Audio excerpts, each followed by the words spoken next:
This is Electric Universe Eyes, and today I'm going to narrate a post from Thunderbolts.info, December 31st, 2010. Dielectric breakdown. Glass, plastics, and various metal oxides are efficient dielectric insulators. Dry air is another example. A capacitor is used to accumulate and store electric charge. Capacitors are usually made of two conductors separated by an insulating medium or dielectric insulator. An electric charge on one conductor attracts an opposite charge to the other conductor, resulting in an electric field between them that acts as an electrical energy reserve. As charges inside the capacitor increase, the electric field increases, stressing the insulator's ability to keep them separate. If a high enough potential grows between the two conductive plates, the dielectric insulator will fail and the capacitor will short circuit, suddenly releasing the stored energy. It is that phenomenon that most likely contributes to lightning discharges. Stored electrical energy in the clouds and in the ground overcome the atmosphere's ability to keep the two charges separate, so they reach out to each other in the form of leader strokes. When the two lightning leaders meet, a circuit between the clouds and the ground, or between one cloud and another, is completed, and a burst of electric current flashes along the conductive pathway. Lightning's arc mode effect is only one way that electricity can behave.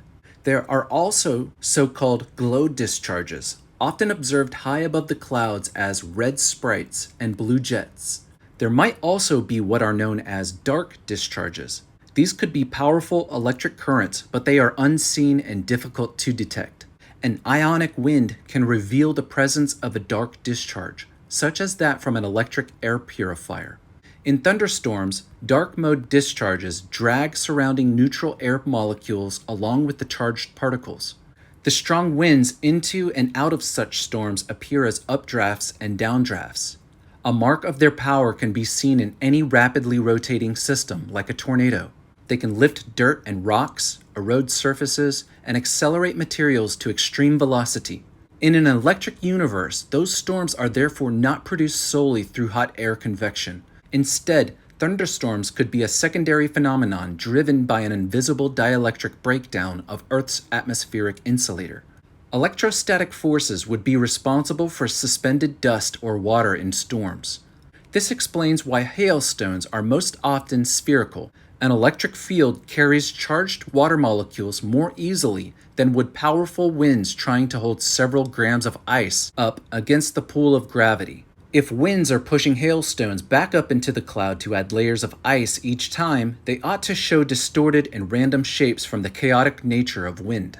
Human beings are not well equipped to sense electric and magnetic fields. However, the feel of a breeze or the chill of a wind are readily detected. This can lead to an idea that all weather is convective in nature, depending only on the rise of hot air and the fall of its cold analog.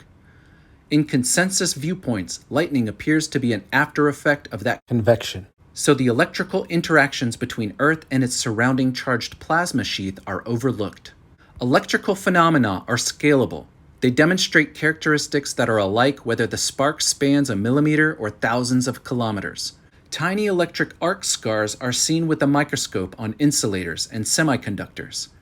As previous Picture of the Day articles have shown, those arc scars can be seen on the faces of planets and moons as well. How powerful might be an interplanetary lightning bolt? Plasma physicist Anthony Peratt estimated that a single such bolt could be as powerful as a 3 million megaton nuclear explosion. This article was written by Stephen Smith. And image credit Alasdair Miller. Lightning strikes the Burj Khalifa Tower in Dubai.